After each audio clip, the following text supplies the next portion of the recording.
Welcome to Awesome Movie Year, the podcast where we take a look back at an awesome year for movies, which is every year.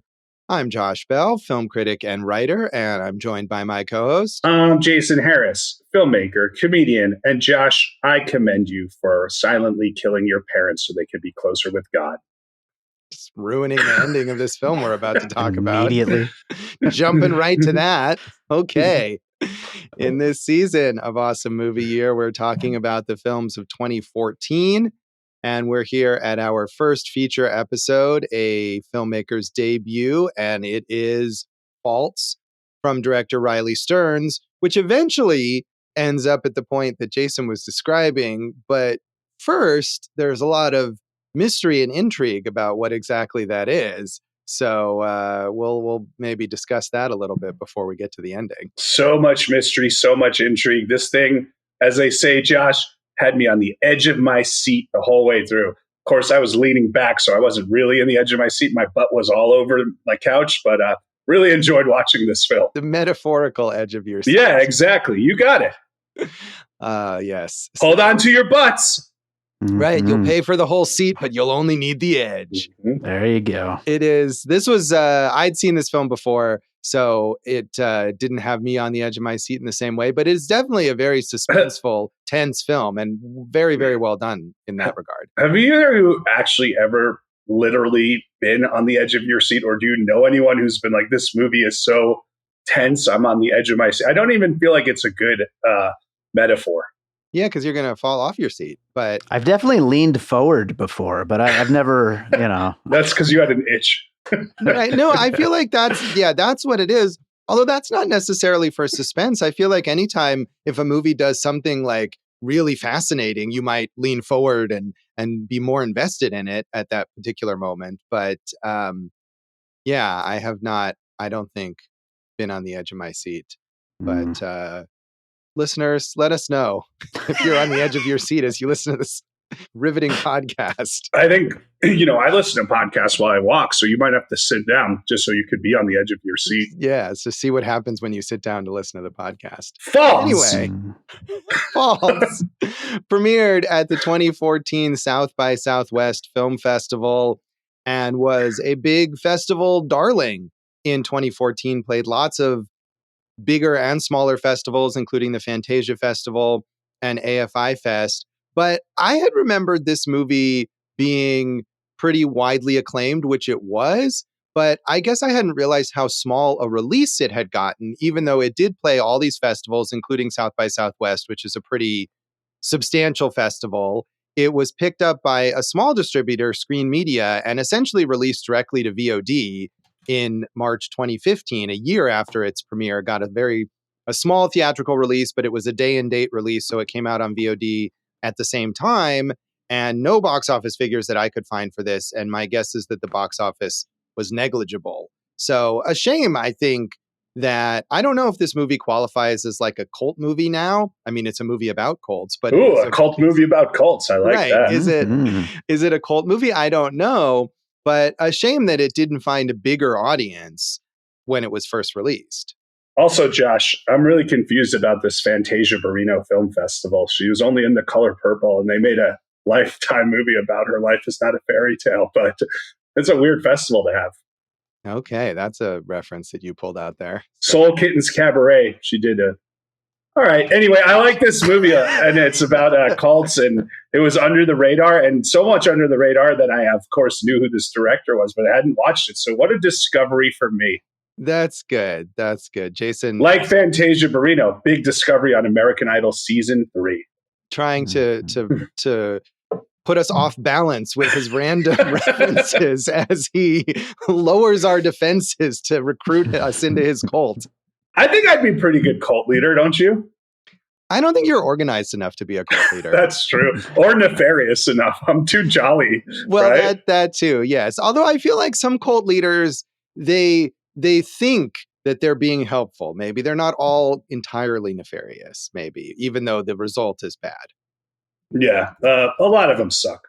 Yeah, they do suck. They suck. They all suck. But I feel like maybe some of them start out thinking that they're actually helping people. But I don't know. Or helping themselves. That too. So anyway, this film was very well reviewed, though. Has a 92% on Rotten Tomatoes. And even if it didn't become sort of a breakout hit necessarily or get nominated for any awards, it was well reviewed by critics. John DeFore in The Hollywood Reporter said, Mary Elizabeth Winstead, star of this film, has plenty of emotional ground to navigate in the ensuing action, pointing viewers down some false paths in our assessment of her state of mind and relationship to those around her. The movie's look may be that of an off-kilter comedy, but it soon starts to mine convincing psychodrama from the scenario. Riley Stearns' script wastes no time in twisting things up, with suggestions of the supernatural and gangster-like subplots making the reprogramming effort more urgent. By the time the film gets where it's going, viewers may identify more than they expect with those who've been controlled by others with hidden agendas. Yeah, I mean, Mary Elizabeth Winstead, I think for us, most famously, Ramona Flowers and Scott Pilgrim versus the World. And I know she was married to Riley Stearns around I think they were not married at this time, but they were married for a while or what. They were married at this time. Yeah, they broke up a few years after this, but they were definitely together when they made this film. And I think it was, an effort probably for both of them to find a showcase for their talents. Well, I think they did that. And that was kind of my point where when you watch this, you're like, man, she, we loved her on Fargo also, but she could do so much more than she's been able to kind of show the world, I think, a lot of times. Yeah, she's very talented. I mean, she's done a lot of genre stuff, and I mean, we'll talk about it later. But I think there's quite a few, including some movies that I think are underrated that she does very well in. But she plays Claire, if that's actually her name, the supposed victim of a cult, and Leland Orser plays Ansel, who is this washed up cult expert who has been hired to deprogram Claire by her parents, played by Beth Grant and Chris Ellis. And you can add or is it to basically all of that because yeah, that's good. That's important stuff that we have to get into, Josh. Dave, mark it down. Important stuff. Yeah, I'll make sure. Yeah, Dave's going to be the organizational liaison for Jason's Colts so that he can just focus. We're already doing great, delegating. A lot of Colts don't do the delegating, Josh. We're very modern. That's true, because with the cult, what happens if the leader is gone, then the cult just falls apart. You need to delegate in order for the cult to flourish, I think is important. This is a podcast about so much more than a film. Yes. So Keith Phipps in The Dissolve said, Stearns keeps the twists coming, but the duel between Claire and Ansel drives the film more than the particulars of the plot. The film begins as an exercise in tense black humor, then slowly turns up the tension as the humor starts to bleed away. Stearns directs with a slow-burning intensity that becomes more unsettling the deeper Ansel goes into his task, and the more it becomes apparent he doesn't have an easy way out. Faults doesn't have one either, and while its finale is more shocking than satisfying, it still keeps with the tone of the film, which suggests that life walks over everyone, and wonders whether those who find ways to ignore this awful truth might not be better off. That review makes me want to join a cult. I feel like everything here is making you want to join a cult or start a cult or whatever. You're really halfway there already. I just want to feel like I'm part of something. And that's how we all want to feel. But I disagree. I feel like the ending here is really powerful and really effective. So I don't agree with him that it is in any way disappointing. I know we're jumping ahead again. No, I didn't dislike the ending at all. I was cool with the ending. But I do think there are like certain things here where you're like, well, does that add up? But you're so engaged that you kind of let it go. I mean, from the beginning, the Leland Orser character that you see in the first 10 minutes is not the Leland Orser character you see in the rest of the film. I don't know about that. I mean, I feel like the idea, there's sort of this comedic scene at the beginning where he's eating in this sad little hotel restaurant and trying to use a free voucher for a meal that has already been used. And we get how desperate and pathetic he is. And I think that sets up the idea that's paid off later that he, despite his supposed expertise, is the kind of person who is very susceptible to being recruited into a cult, who's got nothing left to lose, basically, in his life. And that doesn't mean that he isn't knowledgeable about his area of expertise. And we see that as he's trying to go through the deprogramming, especially at the beginning when she's allowing him to uh, sort of go through his whole spiel. But at the same time, he still has that level of desperation and sadness because everything else in his life has fallen apart. Yeah, that's why he's got to join the cult. I just felt like that kind of like, I agree with you that his life has fallen apart, but the idea of like him just fighting the restaurant manager of like, no, I want to use this coupon and I won't leave until I finish this egg. Like that seemed a little out of character from what we saw from him from the rest of the movie. But also he was in the rest of the movie doing his work, so he might have felt more self-worth at that point in time. Right. He feels like he's in his element there until he's thrown off kilter later. But at first, he's like, this is what he knows how to do when he's getting Claire and he's going through his process of deprogramming. So I didn't necessarily see that. And I feel like it comes back later, that sort of sad desperation when he has to go to his agent's office, who is threatening him with violence because of the money that he owes. And he's sitting there kind of sadly begging about, the not having to pay back the money or coming up with some kind of deal. Once he's back in that situation where he's not confident about what he's doing anymore, we get back to the same kind of character from the beginning. Mm. There are so many faults. Thank you, Jason. So finally, Sherry Linden in the LA Times was less enthused. She said, "The Wan drama is enlivened by bursts of black comedy, some bits more effective than others. And though it ultimately disappoints, there's promise in the understated creepiness of Riley Stearns' debut feature. The writer-director's eye for character detail helps to buoy the sagging action, with crucial assists from lead actors Mary Elizabeth Winstead and Leland Orser. Though the filmmaker undercuts the final twist with a rush of blunt shockers, his working stiff slant on an oft glamorized occupation is a welcome wrinkle." I mean, an assist makes me think of a supporting player. The leads are the people who are scoring the baskets, Josh, Right. Well, I think she's saying they assist the Riley script Stearns, that she felt like was lacking. Right. I'd like to get into some of those twists because I didn't mind them.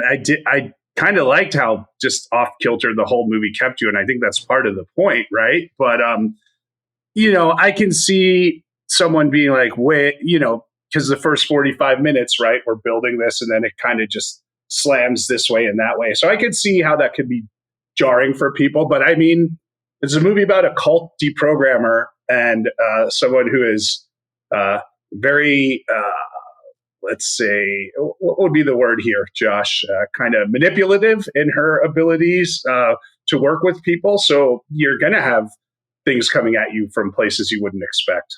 Right. I mean, I think that's very much by design. And as that Hollywood Reporter review said, because of the way that it throws you as the viewer off balance in the same way that Ansel is being thrown off balance, you do get to the point toward the end and you have that understanding of like, here's how this kind of thing could happen. Here's how someone could end up, even someone who is supposedly so knowledgeable about this and so aware of all these techniques could still end up fully believing and fully recruited into this cult. And I think the movie throwing you off balance is the way that it does that. Yeah, really adept writing, really, and especially you see it in the further films of Stearns, like really funny stuff, but dark and kind of good at creating worlds that are believable no matter how off kilter they are. Right. I mean, and I know, Jason, that you're often all about the logic and whether certain things add up. And you hinted at maybe being frustrated with certain aspects of that. But I feel like this movie is not realistic on purpose. It's surreal. I mean, and you get that further in later Riley Stearns movies. But what I like about this, or one of the things I like about this, is that it is set in a sort of heightened world where the logic doesn't necessarily always apply. Like I was saying, in this instance, it really didn't bother me because one, how well written and defined the characters were. Two, this type of world obviously lends itself to insanity, shall we say. And three, I just thought like yeah, man, there's a dude taking huge swings who has like a real point of view with these swings. So like, I just really like this movie. I really like it too, and I was just sort of adding that that's one of the reasons that I really like it. So yeah, this is my third time seeing this film. I saw it when it was released on VOD or streaming somewhere in 2015. I assume because I had read some positive reviews of it and liked it then. I saw it again a few years ago. I wrote an article on it, and this time, and I've liked it every time. I think I like his other films a bit better, but he's very consistent across these three films that he's made, I think, and they're all very good and explore similar tones and themes. So I was glad to check this one out again. And Jason, I know this was a whole new discovery for you. Yeah, and this might be my favorite of the three, actually. But yeah, I obviously knew who Riley Stearns was, but never really kind of explored these films. And it was great in the same way, like, you know, when I did the Sidney Lumet or Dave did the Ernest deep dives, right? You know, I mean, obviously I knew who Sidney Lumet was, and it was just a time to fill in. But did you know who Ernest was? Right. Ernest Lumet, I knew who that was, Josh. But I hadn't seen the Stearns films, and Josh, I knew you were a fan. And so it was like a wonderful discovery, like one of my favorite movies that I probably wouldn't have found unless for this podcast. Like I really liked this movie and this director. I liked all three of the movies a lot. Yeah, I'm glad to hear that because I did like them a lot, and I had seen them all when they first came out. And I feel like this is an underrated filmmaker. So I'm glad that we're talking about him. And I'm glad that you liked the films because I never know. As we see in our own pick episodes, a lot of times we get enthused about movies and the other one is not as enthused. So I'm very excited. You should have just picked this for your pick. And Well, I think you'll be interested in my pick too when we get to that later on. But I would have potentially. I like this movie a lot. So, Dave, had you seen this before?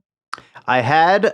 Josh was the guest on my Art of Self-Defense episode way back in the early days of piecing it together, and I really loved Duel as well. And the week that Duel came out is the first time I watched this, and I was really happy to revisit it. I liked it even more this time. Did we do piecing it together episodes on Art of Self-Defense and Duel? Did we end up doing both of those? That's what I thought, but I searched it right before we got on the recording here, and I did not do a Duel episode, surprisingly. No, maybe we just talked about it. Well, I'm ready for it. Yeah, let's do it. Let's go back. Let's do a whole Riley Stearns a super episode or something with all of these. Yeah. So, that's it's nice that we're in the second episode and two movies that we all enjoyed. Yeah, what a crazy season. Who knew how it was going to go? So, anything else you want to say about the background of this? Stearns cites Punch Drunk Love, Fargo, and Dogtooth and The Alps. So that's Paul Thomas Anderson, the Coen brothers, and Yorgos Lanthimos as inspirations. Winstead and Orser read the book Let Our Children Go by Ted Patrick, who I think was a cult programmer in the 70s. Yeah, I mean, you can tell that there's a lot of stuff going on under the surface with both of those. So I'm sure they put in their efforts. So we will come back and talk more of our general thoughts on Faults.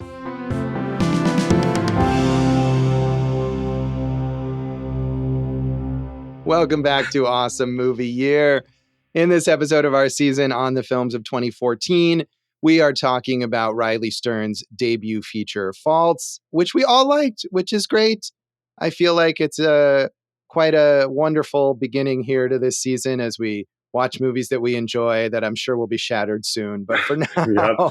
probably the next episode. But yeah, Josh, I mean, what's so fun about this is we talk a lot about our love of indie movies, and this is an hour and a half and just like could have been a stage play type thing, but it's so adept. The characters are so well drawn. And like we said, he's always keeping you on your toes. I really think like dialogue wise, you could probably put Stearns up. I mean, we did James Gunn last week, who I like. I know people don't, but I think one of the more impressive dialogue writers of the last decade or so. Like this movie is just such a cool, almost like twisted Linklaterian find to me.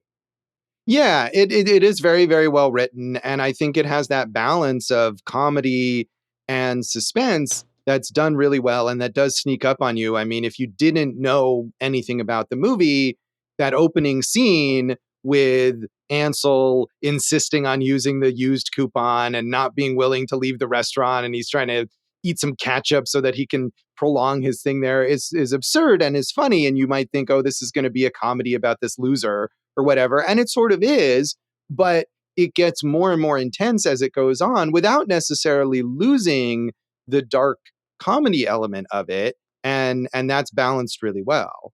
Well, I think it gets dark pretty much from 2 scenes later, right? You know, he's given this speech at the hotel that he was hired to do to talk about cults and cult deprogramming. And the brother of a now dead former cult member shows up and blames him and beats him up. And Ansel says something like, she could have died with a bunch of crazy people, or she could have died alone away from them. And you're like, huh, what does that all mean? Like, and you do get the answer later on a bit, but right away he's kind of, keeping you off balance with everything. Right. That's true. And that is darker than just this guy is a pathetic loser or whatever. Here is this incident from the past where someone has died and he's being held responsible. And it's clearly one of the aspects that has led him to this really sad state that he's currently in. But I think there's still all the humor. And even when you get Beth Grant and Chris Ellis as the parents of Claire, Mary Elizabeth Winstead's character, who are trying to hire him to deprogram her, I mean, their efforts, that's a funny scene where all Ansel cares about is like, will you buy a book and will you pay me to sign it? And it's just so desperate. It's funny. And then it's less funny once we pick up Claire and he's got these 2 goons that he kind of hires to kidnap her off the street. And you realize, well, this is some serious stuff that's going on. He's agreed to do this because he's desperate for money, but this is a real, like, intense thing. Well, yes. To clarify, desperate for money, sure, but it's not like, oh, I'm going to go down a path I've never gone down before, right? Like, this is what he's known to do and written books about it. You brought up the parents. I don't know if it's too early to get into it, but I have so many questions about the parents, Josh. Right.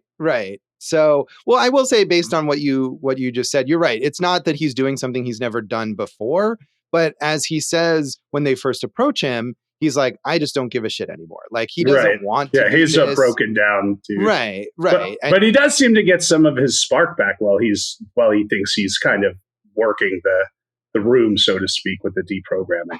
That's true. Yeah, he seems like he doesn't have enthusiasm for it anymore. But once he gets in the room with Claire and it appears that he's reaching her, he does kind of come to life a bit more. And I think that's important because we see that he actually probably does know a lot about this. He actually probably was good at this, even though he had this tragic mistake in his past. We don't really find out how many other people he helped deprogram other than the one that ended in tragedy, but presumably he did succeed at this at one point. Right. And we don't know how many other instances ended like that either. Right. Well, presumably, I mean, considering how much that one haunts him, I would imagine it was just the one. Well, that's the one that we learn about in the film, and that's the one they focus on. But that doesn't necessarily mean it hadn't happened in other types of instances.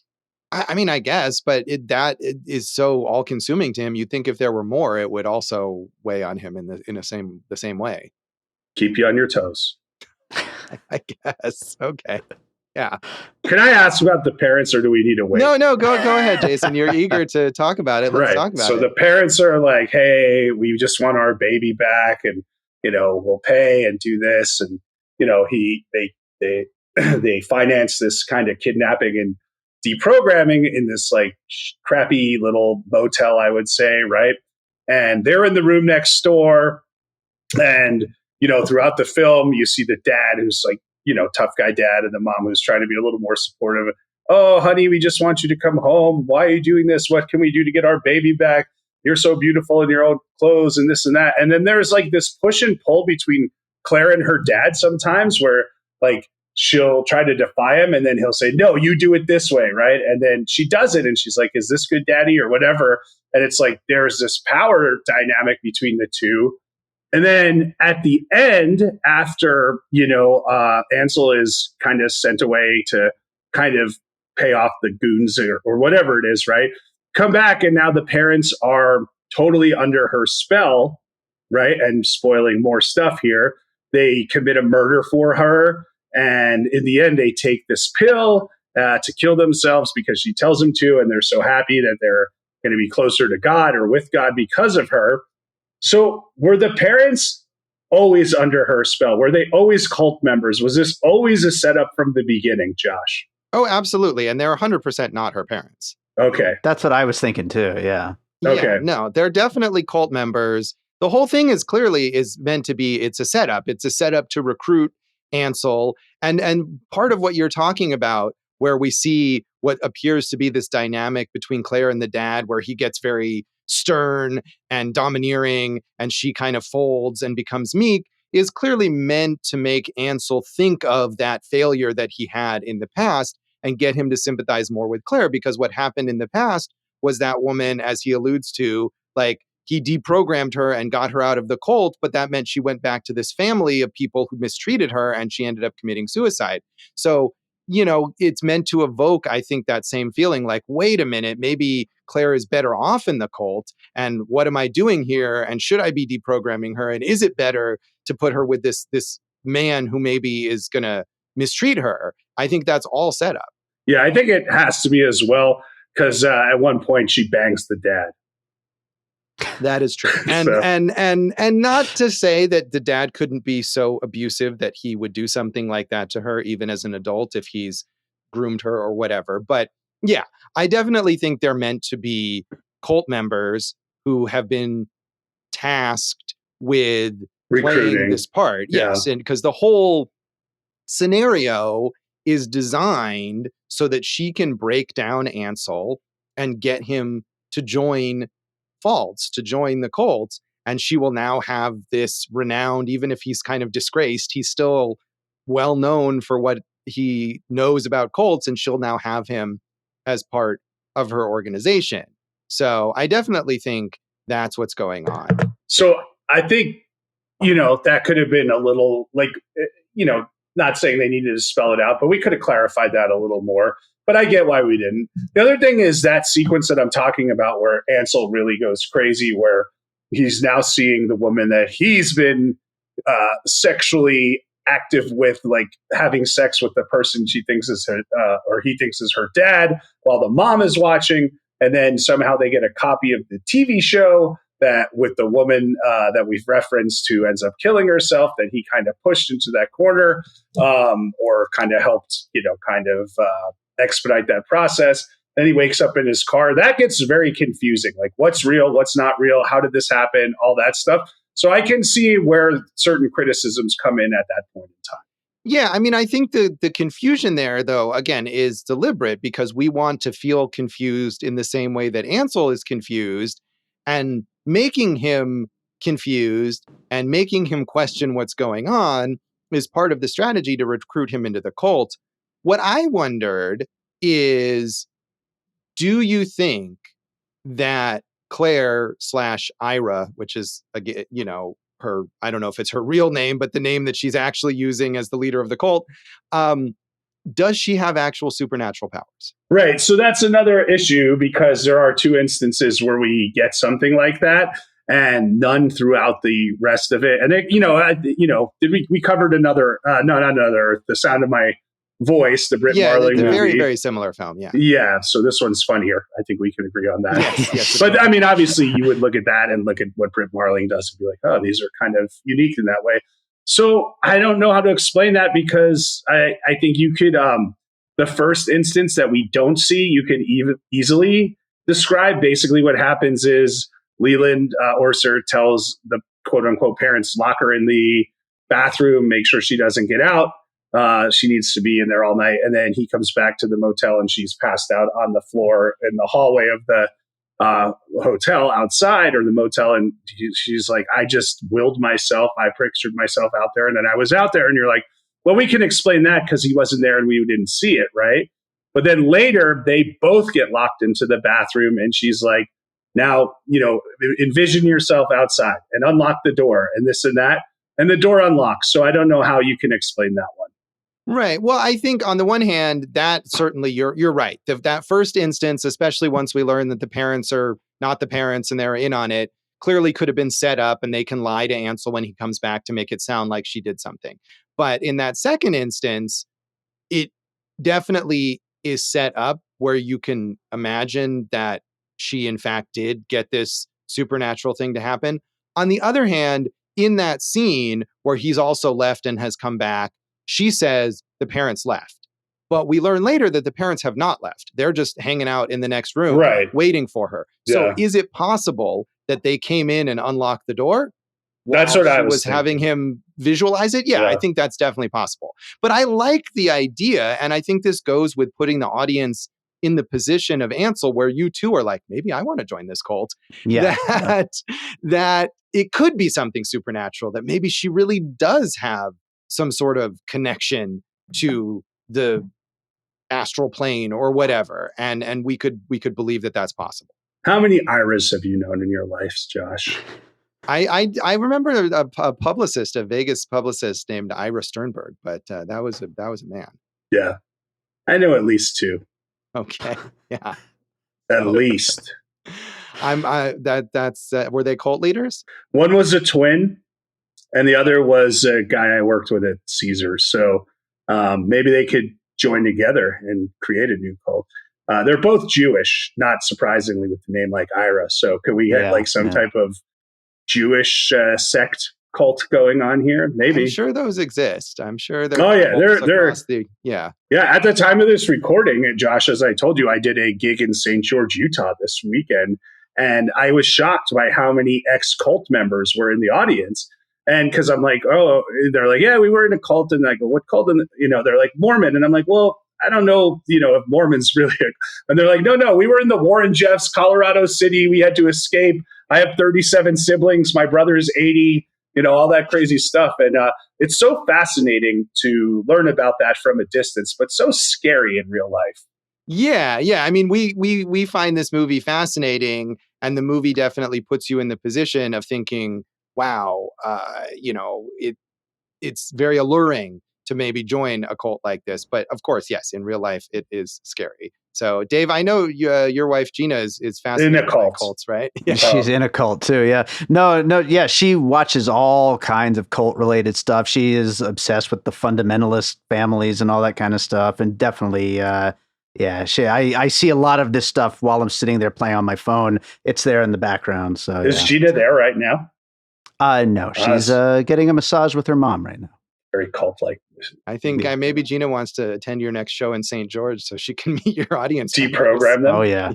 They already. They ran away. They ran away. Yeah. So, exactly. Good for them. Yeah. But I would like to, get some, because I like all this stuff too, learning about it. So, it would be fun to get some recommendations from her. But she's not here, so she ruined everything. I mean, this is a huge thing right now. I mean, in terms of documentaries, especially, right? Dave, I assume that's a lot of what she watches are these true crime documentaries.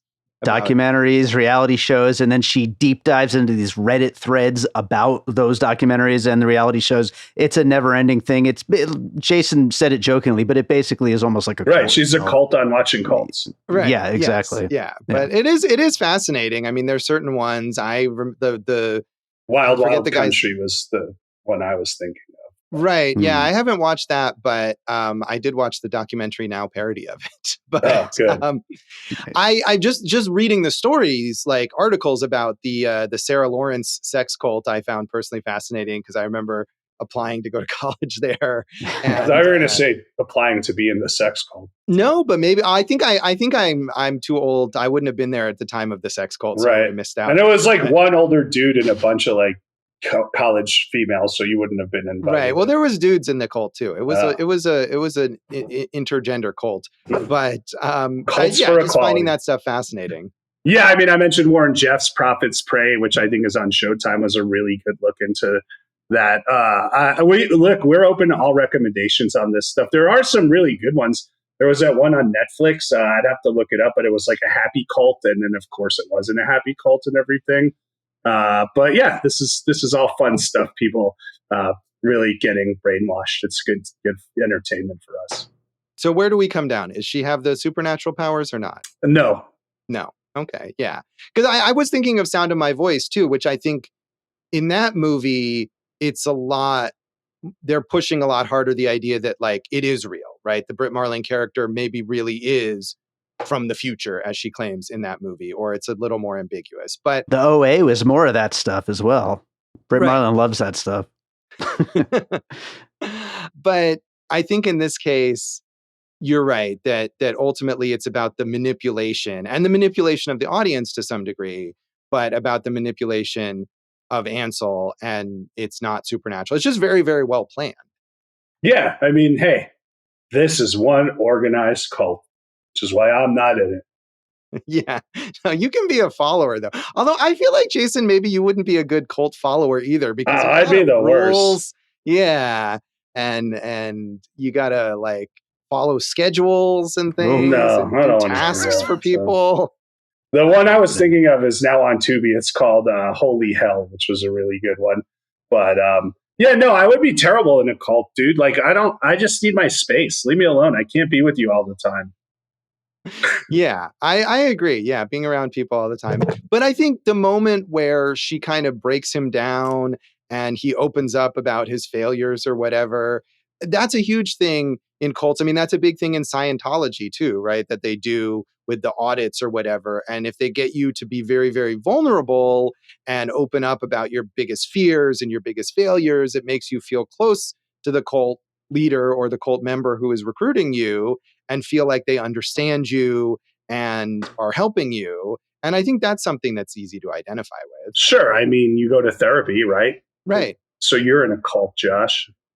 Well, I mean, you know, Scientology believes that that's true, but Yeah. sure. I mean, and I guarantee there are cults that are led by like psychiatrists or psychologists who take advantage of that idea that they are able to reach people in that vulnerable state. Yeah, there was that great podcast that turned into a not great Apple TV show with Will Ferrell and Paul Rudd, the shrink next door, about like the shrink who basically was able to just exert all control over at least one, maybe more of his patients because of using those games and those kind of tricks.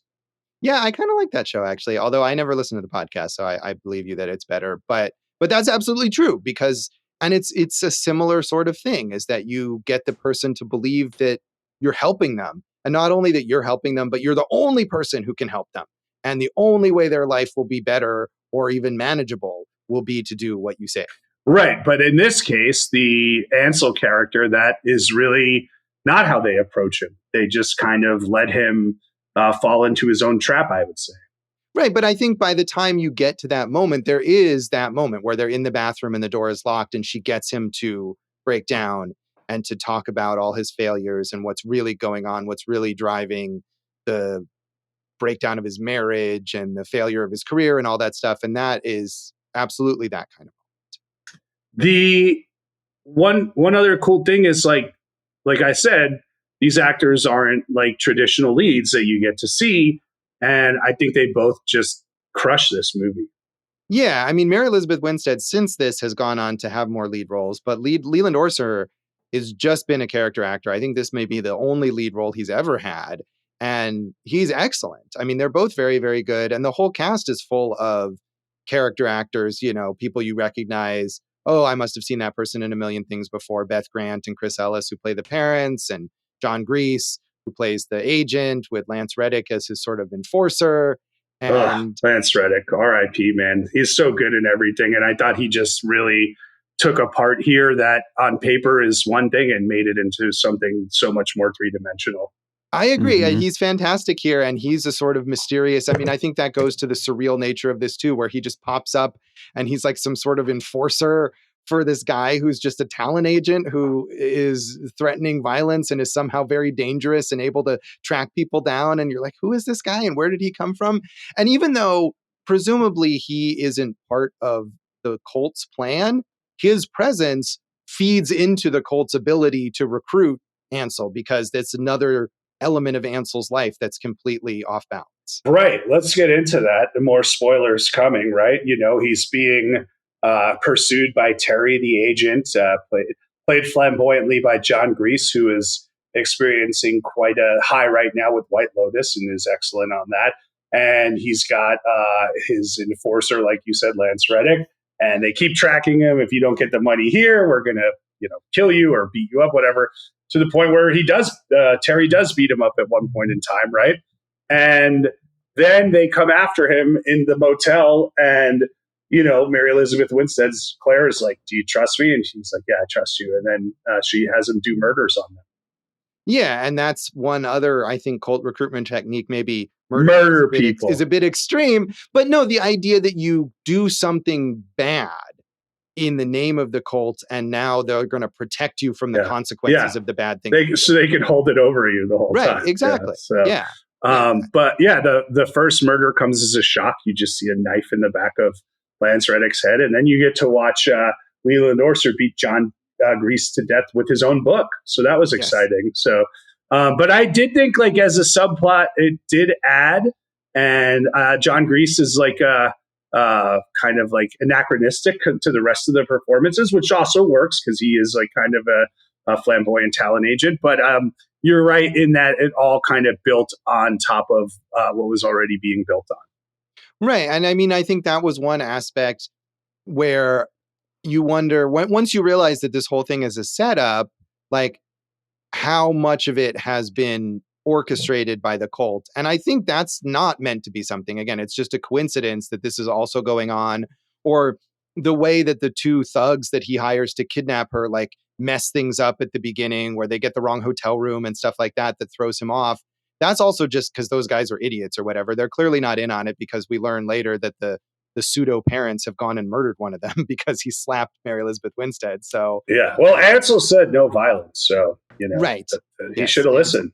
Ansel was not pleased about that either. Yeah, but yeah, I mean, and I think what you're talking about too, like the anachronism, or just the things that are off base, and you're like, what is going on? Terry is this, like, it seems like he's some sort of gangster, but then Ansel goes to his office and he's clearly this sort of like low rent cheesy talent agent taking portrait studio pictures of some couple and he seems completely non-threatening, but then he's very threatening, and as you said, he does in fact beat him up. So just all of that contributes to, like, what is this weird world that we're in? Right. And don't forget what we learned about Lance Reddick is he's not an enforcer. He's an actor hired to play an enforcer. And doing a very good job of it. He is, as Lance Reddick does in everything. So, yes. So, Dave, do you have any thoughts on the film?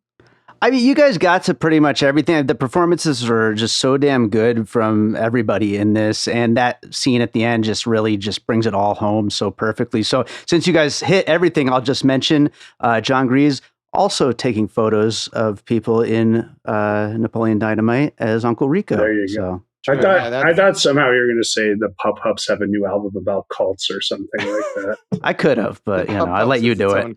Yeah. I mind controlled you into doing it for me. Oh, that was good. Yeah. Man, clearly, if Dave can mind control me, I do need to be in a cult. So, should we rate this out of 5 books about cults? 5 self-published books about cults. Yes. I gave it 4, man. I thought this movie crushed. I really loved it, and we'd be happy to watch it again. And Riley Stearns, make another movie. Yeah, I hope that he will. Yeah. I give this 3.5 out of 5, but that's a good rating for me. I do really like this. I think his other movies are even better, but all very good, and glad that we got to talk about it and maybe let some people know about it. Dave, how do you rate this? I'm going with 4. Love this movie. All right. Awesome. Well, we'll come back and talk about the legacy of Faults.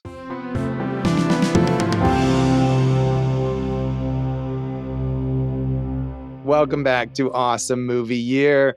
In this episode of our season on the films of 2014, we are talking about Riley Stearns' debut feature, Faults. And as Jason so enthusiastically put it, I hope that he gets the chance to make more movies. He did make 2 more after this, both of which are very, very good. The Art of Self-Defense with Jesse Eisenberg and Alessandro Nivola, and Duel with Karen Gillan, who is so good in that film.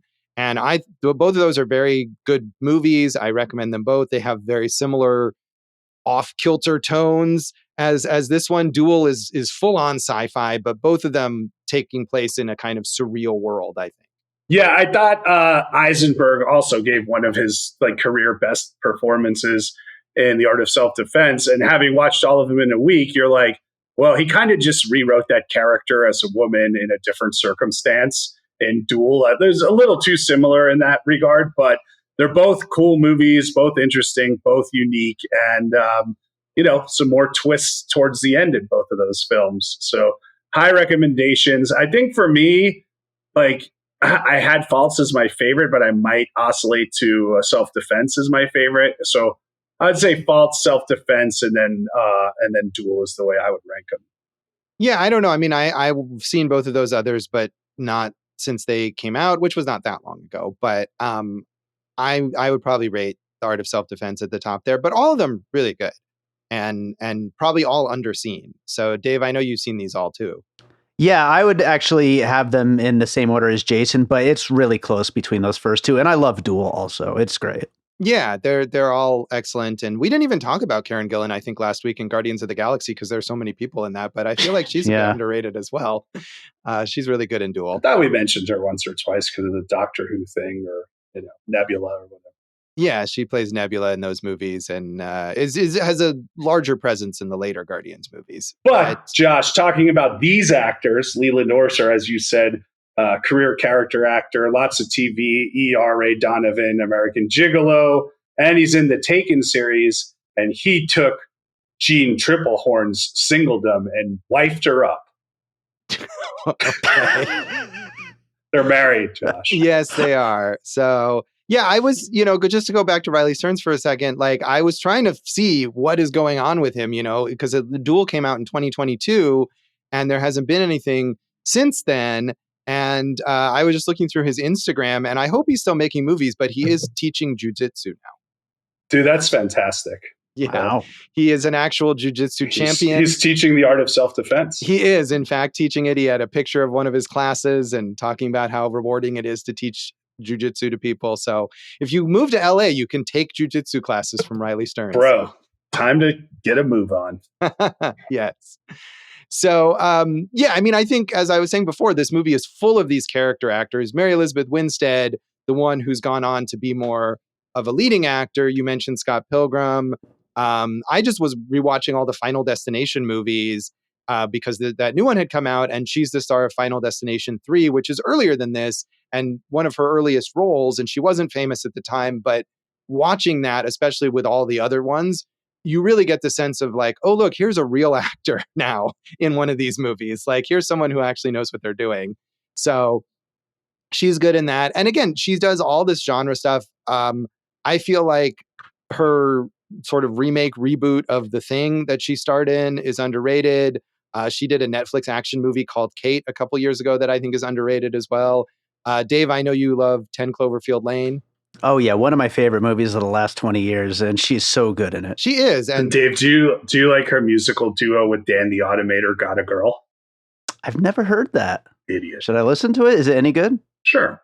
All right, sure. Yeah, I haven't heard that either, but I think she could still have an even further breakout, but she is very good, and she got the showcase, the Scott Pilgrim animated series, Scott Pilgrim Takes Off, where they switch it up, and Ramona Flowers is now essentially the main character, and it's just voice work, but she gets to do a lot there. I liked her in, as I said, Fargo, and I think another underrated movie, The Spectacular Now. But I really think like that type of, like, she could totally lead like a Mayor from Easttown type limited series, and I would be really happy to see that. Yeah, I hope she continues to get good roles because she's excellent. Basically all the rest of the cast: Beth Grant, Chris Ellis, John Grease, Lance Reddick, very prolific character actors. Lance Reddick, as Jason mentioned, passed away recently, and just so many memorable TV roles. I mean, I think we all probably saw him first on The Wire. So good. But Ugh. I loved Fringe. He was great on Fringe.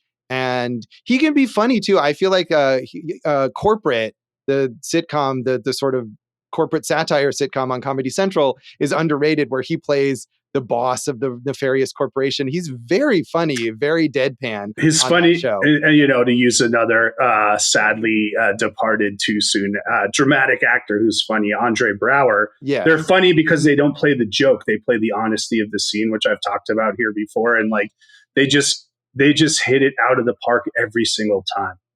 Yeah, and I think that's what he does on that show, is because the character also takes himself so seriously. He's right. the CEO of this giant company, but he says all this ridiculous stuff, and it's very, very funny.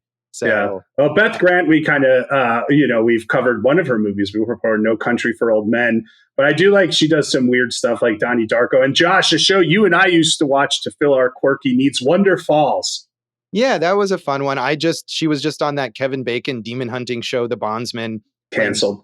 Canceled. But she was on it. She was playing Kevin Bacon's mom, even though she's like 9 years older than Kevin Bacon, but whatever. Oh, he doesn't age that Kevin Bacon. No, I know. I'm amazed. Like I read about that and I thought my amazement was not at her age, but rather at his age and how old he actually is. But he's turning it loose.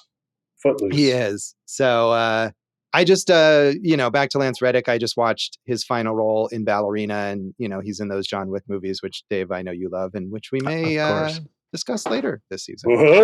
We might. Chris Ellis, I don't think this is a cult movie because it's too big, but such a good movie that I keep bringing up around the holidays, Addams Family Values, which I feel like is a Thanksgiving movie. And we did cover one of his films, That Thing You Do. Tom Hanks loves this guy, worked a lot. Yeah. And I don't know, because these actors are often in small parts, I don't know if we actually talked about them when we covered those other films. But we did now, Josh. We sure did. No, they're all good. And I think I like that Riley Stearns is giving this showcase to actors like this and giving them all really substantial layered parts that they can really dig into in this film. I love that too. We talked about the true crime side of it, Josh. Any narrative films or miniseries? Like I watched Under the Banner of Heaven when that was on. Any cult wrecks from the narrative side, Josh? Well, I mean, we mentioned The Sound of My Voice, which I love, and we did a whole episode on. It was my pick for that year, and I do like that. I saw a lot of references and reviews and stuff to this, to Martha Marcy May Marlene, which had come out, I think, just a little bit before this, and that's very good as well. So those are the ones that I can think of off the top of my head. Did you have any specific ones to mention? Well, I think same as you, Josh. Mentioned the true crime ones that I remembered off the top of my head, and then I like the ones that we have mentioned here for the narrative ones. So I don't know. I mean, obviously Midsummer or something like that you could put in there. Yeah. So, but if there's any other miniseries that we're not thinking about, that would be interesting to look back into. So. I'm sure there are plenty. So, but Midsommar is a good example too, because that's another one where she joins the cult and you do sort of get to the end and think, yeah, I see why she wanted to join the cult. Maybe it makes sense actually. So, I mean, Dave, having sort of passively absorbed these, were there any others that you thought were particularly good? I mean, all of the miniseries, they kind of go out of my head as soon as we finish watching. So I'm not sure. You guys mentioned all the movies, although I guess The Surfer from this year with Nicolas Cage kind of fits in as a cult movie. So I actually used The Art of Self-Defense as a puzzle piece on that one. So no, that makes sense. I was disappointed in that movie, but it does have a sort of cult aspect to it with Julia McMahon as the kind of cult leader character in that film. So I feel like Nicolas Cage could just start a cult, like actual Nicolas Cage, not a character. I joined. There was a great one on HBO. What was it? Love, Sun, God, or whatever, about the woman who thought she was God and she had a cult. And Mother God, wasn't that what it was called? Yeah, that was an amazing one, and it did not turn out well for her. I mean, I'd love to watch, is there one where the cult does turn out well, where everyone's like, you know what, it's good, we're happy, Tom Cruise? We didn't die, the leader's still alive, we're all thriving. Tom Cruise is your example. So the Scientology one. Yeah. There's some good documentaries. What is it? Is it Going Clear? The Alex Gibney documentary about that's really good. This is a great moment for me to plug a movie that I love so much. I think I talked about it on our best of last year as an honorable mention, but Devil on Campus, the Larry Ray story. It's a Lifetime movie. It stars Billy Zane as this guy who kind of just wormed his way into a college dorm that's it's the same thing, right? That's right. This is a movie of that, and Billy Zane is so much fun in that movie. Yeah, like I said, I was fascinated by that story, just the events of it. I mean, when it was just reported in articles, and I did not watch that Lifetime movie, but maybe if you watch any Lifetime movie, that's the one. Okay, that's the one Lifetime movie to watch. Good to know. All right. Yeah. So, anything else you want to say about the legacy of this film, Jason? No, watch all of the Riley Stearns movies. That is a high recommendation. As I said earlier, Josh, the same way we always joke about how much I love Only Angels Have Wings, and you get like a cool discovery like this. This was totally not on my radar, and I'm so glad that we covered it. I am too. And I mean, I agree with you. Definitely watch all these films. Watch them so that Riley Stearns can make another film. I'm sure he enjoys teaching jujitsu, but I'd like to see him make another he's movie. Canadian, so I felt like he could have made more movies because Canada kind of offers that support to filmmakers. But as you said, he's teaching jujitsu in LA, where the film industry is currently dying.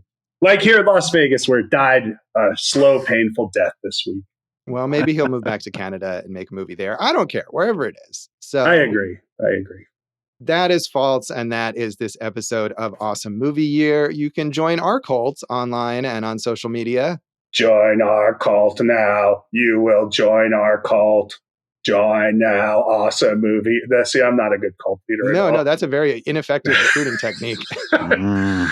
Do you want to watch me have sex with someone who may or may not be my parent? Follow us on awesomemovieyear.com, Awesome Movie Year on Facebook and Instagram.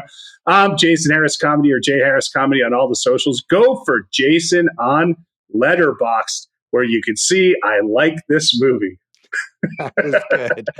You can find some old stuff from me at joshbellhateseverything.com.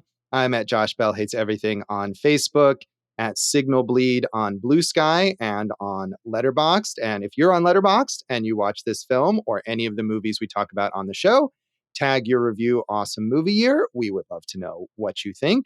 And check out our producer David Rosen's awesome podcast, Piecing It Together. Check out Piecing It Together wherever you listen to podcasts, and follow us on social media at Piecing Pod. Jason, what's in our next episode? Josh, it's our flop episode. We're going to a movie called Transcendence. Another movie that Jason confused with a different movie. So we'll talk about I should have done draft day. Tune in for Transcendence. And thanks for listening to Awesome Movie Year. Thank you for listening to Awesome Movie Year. Make sure to follow Awesome Movie Year on Facebook, at Awesome Movie Pod on Twitter, and at Awesome Movie Year on Instagram. And if you like the show, review us and rate us with 5 stars on Apple Podcasts.